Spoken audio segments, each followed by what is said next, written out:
네, 안녕하세요. 강의를 맡은 발표자 손재환입니다.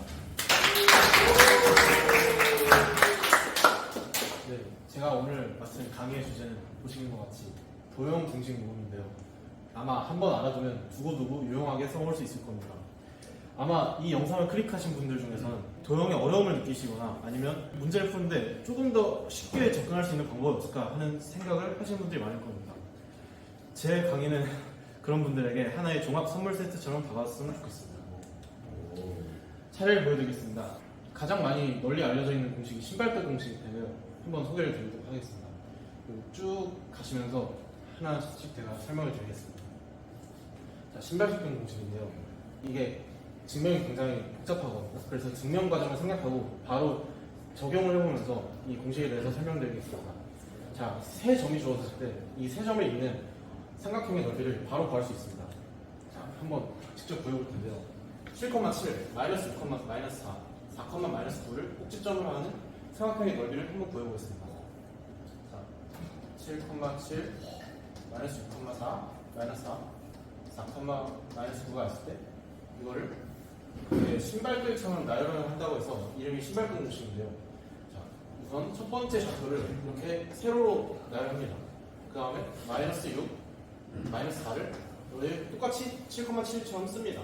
그리고 4랑 마이너스 7을 씁니다. 그리고 좀 여기서부터 좀 외워야 되는 게 있는데요. 첫 번째 좌표를 마지막에 한 번 더 씁니다.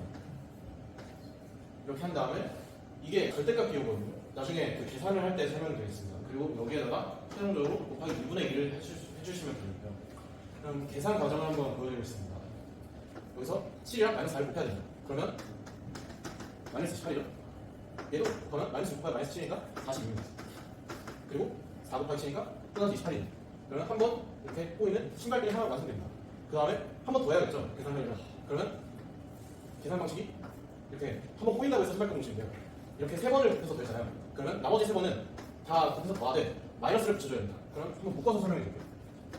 그러면 마이너스 6 곱하기 7 더하기 4 곱하기 마이너스 4 더하기 마이너스 7 곱하기 7 한 다음에 이제 계산이 끝납니다. 그럼 최종적으로 이 괄호들을 풀고 절대값을 씌우면 이 삼각형의 넓이가 구해지는 겁니다. 굉장히 간단하죠?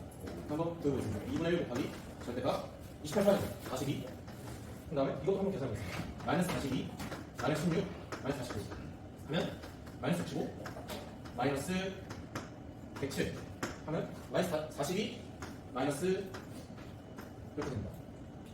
계산을 치는 게 없겠죠? 그러면 149 그래서 최종적인 넓이가 2분의 49가 된다. 아마 제가 발표를 하면서 계산 실수가 있을 수도 있거든요. 그럼 영상에 댓글을 달아주실 바랍니다. 다음으로 소개드릴 공식은 헤론의 공식인데요. 아마 이름은 많이 들어보셨겠지만 실제로 적용해보는 연습은 좀 부족했을 거라 예상됩니다. 그러면 우선 공식을 사용하는 방법도 한번 설명을 드리겠습니다. 우선 저희가 S라는 변수를 새로 잡아야 되거든요. S가 뭐냐면 삼각형의 세 변의 길이 A, B, C가 주어지잖아요. 그러면 S는 2분의 A 더하기 B 더하기 C, 즉 둘레의 2분의 1이라고 저희가 정의를 미리 해둡니다. 그러면 이 삼각형 A, B, C의 넓이는 여기에 나와 있는 것처럼 S, 삼각형의 넓이의 2분의 1 곱하기 S-A 곱하기 S-B 곱하기 S-C입니다. 자, 한번 이걸 외우는 방식은 둘레를 2분의 1 한 다음에 둘레에서 각 변의 길이를 뺀 것을 곱해주면 거기에다가 루트를 씌우면 최종적으로 삼각형의 넓이가 나온다 이겁니다. 자, 직관적으로 다가오진 않을 텐데요. 한번 적용을 해보셔서 이것도 증명을 해보겠습니다. 자, 세 변의 길이가 5, 6, 7의 삼각형의 넓이를 구하십니다. 그럼 구하면 되겠죠. 그럼 저희가 S를 삼각형의 둘레의 2분의 1, 즉 2분의 18 하면 9가 나오겠죠. 그러면 이게 작은 S는 둘레의 2분의 1이고 큰 S는 제가 넓이라고 한번 정의를 해보겠습니다. 그러면 삼각형의 넓이는 9 곱하기 4 곱하기 3 곱하기 2가 되겠죠. 그러면 루트 밖으로 꺼내지고 얘도 꺼내지니까 6 루트 6이 되게 됩니다. 이 공식은 저희가 익히 알고 있는 피타고라스 정의를 응용한 정의인데요. 자, 사각형 밖에 있든 안에 있든 상관이 없습니다. 여기에 이렇게 T가 있다고 쳐봅시다. 여기는 사각형 안에 있는 경우, 여기는 사각형 밖에 있는 경우입니다. 이때 PA 제곱 더하기 PC 제곱은 PB 제곱 더하기 PD 제곱입니다. 이거는 증명에 간다해서 한번 설명까지 해보겠습니다. 그러면 여기가 만약에 제가 길이가 밑변의 길이가 4고 세로의 길이가 3인 직사각형이 있다고 한번 제가 가정을 해보겠습니다. 그리고 여기에 T가 있다고 했을 때 T는 A, B가 되겠죠. 임의의 점이니까 이때 제가 이 공식을 한번 증명을 해보겠습니다. 우선 PA 제곱은 A의 작보다 0,3이기 때문에 A 제곱 더하기 B 마이너스 3의 제곱이 되죠. 그리고 PC 제곱은 얘는 4,0이니까 A 마이너스 4의 제곱 더하기 B 제곱이 되죠. 그러면 B랑 PD의 더하면 끝나겠죠. P랑 P를 더하면 얘는 4,3 그러면 A 마이너스 4의 제곱 더하기 B 마이너스 3의 제곱 그리고 B의 제곱은 A 제곱 더하기 B 제곱이 되죠. 그럼 한번 구해보면 PA 제곱 더하기 PC 제곱은 PD 제곱 더하기 PB 제곱이 실제로 성립을 하죠. 얘네들이 같고 얘네들이 같으니까. 그러면 결과적으로 성립을 합니다. 이 공식을 응용한 문제는 제가 이후 다른 공식을 설명드리면서 같이 나중에 한번 설명을 드리겠습니다. 이 공식부터는 실제로 모의고사에 출제된 문제가 제가 따로 예시로 담아놨거든요. 한번 적용을 해보면서 공식에 대해서 알아보겠습니다. 자, 이번에 소개해드릴 정리는 방막 정리인데요. 흔히 우리가 접선과 활선의 공식이라고 알고 있는 공식이에요. 이게 원래 중학교 3학년 2학기에 배워야 하는 내용인데 한 5년 전인가부터 교육과정에서 빠져버려서 저희가 더 이상 배울 수 없는 내용인데요. 닮은 심화 문제나 대수적으로 우리가 풀어야 되는 문제에서도 자주 활용되는 공식이니까 한번 알아보시면 괜찮을 것 같습니다. 자, 원 안에서 두 선을 그었을 때 PA 곱하기 PB는 PC 곱하기 PD입니다. 이 정리는 도형의 닮음으로 증명이 될 수 있는데요. 한번 증명을 해보겠습니다. 자, 이 BC라는 호에 대해서 원주각이 같죠. 그러면 여기를 동그라미, 여기를 동그라미로 한번 해보겠습니다. 그리고 호 AD에 대해서도 원주각이 같죠. 그럼 여기를 X, 여기는 X 이렇게 하고 얘는 막곡지각이니까 당연히 같겠죠. 여기를 세타, 여기를 세타라고 한번 해보겠습니다. 그러면 결과적으로 삼각형 PAC와 삼각형 PGB가 닮음이 되겠죠. AA 닮음이 됩니다. 그러면 비례식으로 한번 이 공식을 유도해 보겠습니다. 그러면 PA 대 PD는 PC 대 PD가 되죠. 왜냐하면 이 각에서 동그라미 이음치면서 이 각에서 이 동그라미 이음치점의 비율이 같으니까. 그리고 마찬가지로 여기서 이걸 이음 비율과 여기서 이걸 이음 비율이 같기 때문에 이런 비례식이 성립합니다.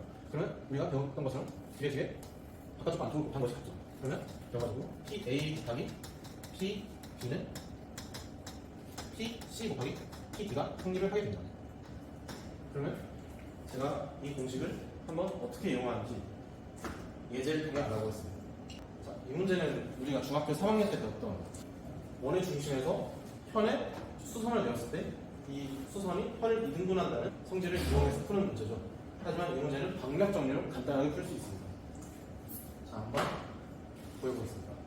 제가 앞서 설명드렸듯이 원에서 두 현이 있을 때 두 현이 교차하는 지점에서 두 현이 교차하는 지점을 P라고 한 다음에 여기를 A, B, C, D라고 하면 PA 곱하기 PB는 PC 곱하기 PD라고 했죠. 그러면 여기서도 그게 성립합니다. 그러면 2 곱하기 6은 3 곱하기 Y가 되죠. 그러면 Y는 쉽게 4라는 값이 나옵니다. 이 문제에서 저희가 구하려고 하는 것은 반지름의 그러면 원의 중심을 한번 잡아보겠습니다. 그리고 여기에 수선을 내고 A 지점과 원의 중심을 연결해주면 직각삼각형이 하나 나오죠. 그러면 반지름의 길이를 R이 나오고 여기를 이 현의 길이는 8이죠. 그러면 여기는 4고 여기는 2가 됩니다. 그리고 여기는 4 더하기 3 이렇게 되니까 이 길이는 2분의 7이 됩니다. 왜냐하면 원에서 내린 수선은 편을 2등분합니다. 그러면 r등분 결합으로 4분의 49 더하기 4분의 16이 되죠. 그러면 결국 4분의 65가 됩니다. 그리고 우리가 더하고자면 단체를 있는 2분의 루트 65가 됩니다. 다음 문제로 한번 가보시죠. 제가 이번에 소개드릴 공식은 브라마고타 정리인데요. 이 정리는 원에 내접한 사각형의 넓이를 간단하게 구할 수 있습니다. 여기서 앞서 배웠던 헤론의 공식과의 차이점이 나타나는데요. 헤론의 공식 같은 경우에는 이 삼각형의 조건이 따로 없습니다. 둔각삼각형이든 직각삼각형이든 아니면 내각삼각형이든 원에 내접하지 않는 삼각형이든 아무 상관이 없습니다. 아무 때나 적용이 가능한 공식입니다. 하지만 이번에 배우는 브라마고타 정리의 경우에는 원에 내접하는 삼각형의 경우만 성립합니다. 그러면 어떤 공식인지 한번 살펴보시죠. 여기서도 우리가 S라는 임의의 변수를 저희가 만듭니다. S는 사각형의 둘레 2분의 1입니다. 헤론의 공식과 굉장히 유사하죠. A 더하기 2 더하기 12 더하기 10입니다. 이때 사각형의 넓이는 더하는 격이 조금 다릅니다. 여기서는 S를 곱하지 않고 S의 각 변의 길이를 뺀 값을 4번 곱합니다. 결국 S-A 곱하기 S-B 곱하기 S-C 곱하기 S-D인데요. 이 공식에 대해서는 더 이상 설명드릴 게 없기 때문에 실제 문제로 접근한 거 한번 이해를 해보겠습니다. 이 문제는 저희가 만약에 이 영상을 보시는 분들이 1학년 분들이라면 내년에 가서 배울 문제인데요. 코사인 법칙이라는 것을 사용해봅니다. 실제로 브라마고타 정리를 증명할 때 코사인 법칙을 이용하는데요. 저희는 아직 그것을 배우지 않았기 때문에 이 공식으로만 문제를 한번 풀어보겠습니다.